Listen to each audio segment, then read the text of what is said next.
Oh my God. I feel like I owe you guys a bit of an apology here. I've been MIA in terms of filming videos, and I don't really have an excuse other than I felt like, we got the house, busy raising the kids and busy running the business full time.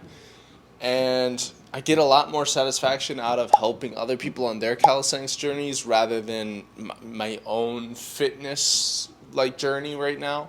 To be honest, I have not done as much as I used to, for sure. I still have my setup. I'm going to show you guys that. I'm not burnt out. I want to make videos that help people. That's it. That's it. That's the only reason I feel like I'm turning on the camera. So I've been using this thing literally every morning. I did not use it this morning, though. I'm going to use it as my warm-up to my workout. And then show you guys the gym setup, walk you through a full calisthenics workout, talk to you guys about a ton of different things, and kind of just give you guys a life update today. It's been far too long, and so this has been way overdue. I would love to start making and posting videos consistently for you guys. I need a little bit of help. I need to understand and know what you guys want to see from me. My body is just simply not what it used to be. It is like 12 times harder for me to exercise and do things. I did get work done today, as you guys could probably tell, with the cups and massage stuff. But yeah, I'm not at the same level. I'm not in the same headspace, not in the same energy. I still have good days like once or twice a month, which is horrible compared to, I used to PR every week. But at this point, I take what I can get. I'm not trying to, I don't want to compete with the best version of myself when I had all the time in the world and was devoting my life to this, Now I devote my life to it, but it's on a computer doing programs and chatting with my clients every day. Hard, you always want to be doing more, but at some point, you gotta take what you can get. You gotta cut yourself some slack a little bit. It's not like I'm slacking on everything. I could always be doing some things better, but right now I am just trying to do the most that I can with what I got. And my body rejects me a lot of times because it's just so taxing.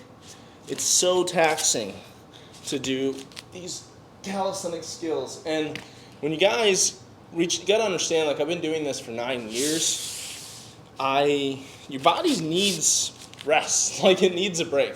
My sleep is worse than it's ever been. My body is tighter than it's ever been because I sit more than ever. I just have a tough time keeping up on the food side of things. And so, what is the expectation after hearing all of that? In my head, and what I live by is, there's just no way. There's no way that me now is going to beat me when I was 26. 3 years ago, alone, at peak physical shape, peak prime of just available time to put into myself.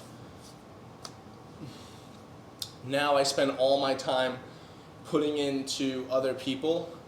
That's draining in a whole different way. I'll never complain about that, never take anything away from that, but that's where my head's been at, that's where my focus has been, and unfortunately that just leaves us here. It's like I can't be the best at every single thing all the time. It's not like I have something super specific planned, but rather I'm going to work on a few skills, planche and lever for sure.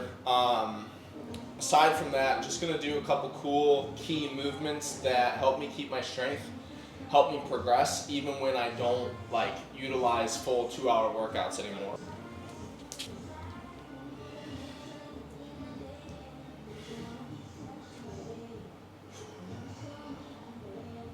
Whew. Lever feels pretty good. I like this ring setup a lot. I'm not trying to PR right now.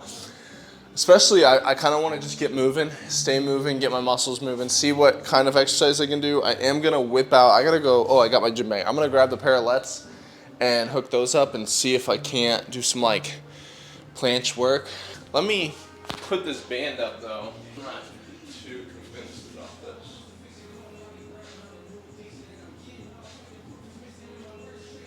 So I rigged this band up. I got it tied around an anchor. It's not even like wrapped all the way, but this band hangs. Then this one's looped through this. I'm gonna literally try and get in the band like this and see if I can't do any planche movements.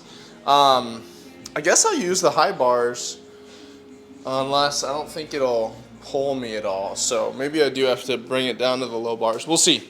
I'm gonna try this out. I'm not too convinced with this. All right, try this out.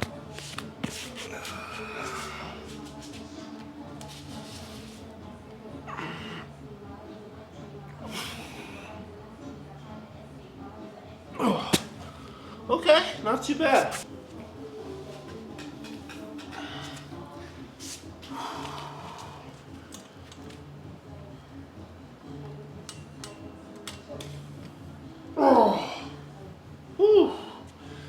I don't know. That's really not enough assistance. Like, oh man. It's like, I can never really feel that great. Oof. Okay, we're doing advanced tuck.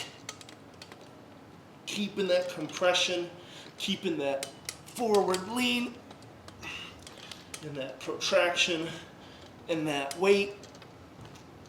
Ooh, that one, the weight shifting is so real. You guys have to learn and understand, and I don't even know that that looked the best, but how to distribute and control where your weight is. You know, that was all in my chest, shoulder area, ab compression, all stuck there. Whereas like, I don't think I can do it right this second, but if I get more here, it's a lot different feel than what I was just doing. And even if I come here and then, man, this is almost like, it feels too wide, it's weird. But in your planche especially, you know, moving your leg positioning, holding, getting your body positioning right is so important to your progress.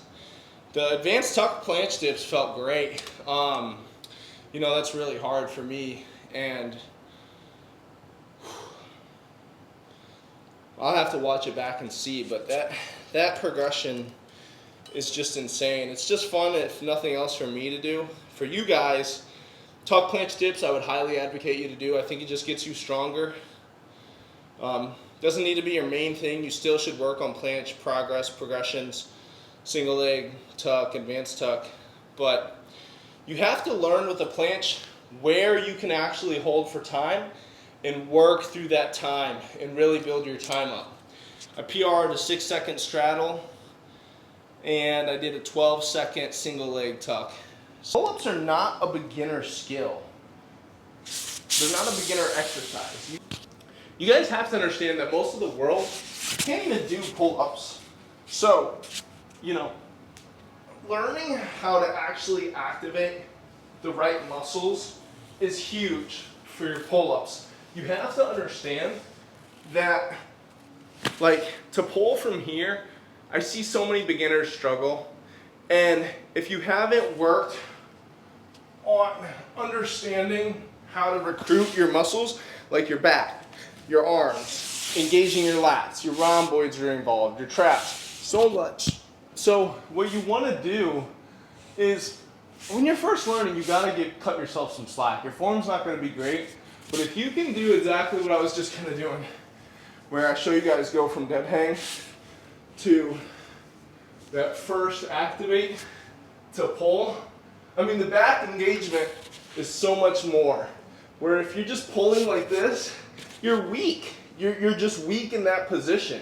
You have to learn, at least somewhat, how to activate your muscles and do the movements in different ways. Like, there's no one best variation of exercise, or you just have to partially do it with the best form that you can, with where you're at.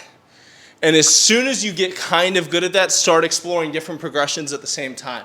Same thing with the lever skill. Like, if you guys start with pull-ups and then have to switch to chin-ups halfway through, I would say you're the type of person that's going to make the most amount of progress compared to the person that just always does overhand pull-ups for 4 reps or 5 reps, whatever they're stuck at, and that they think that it's just going to magically get better.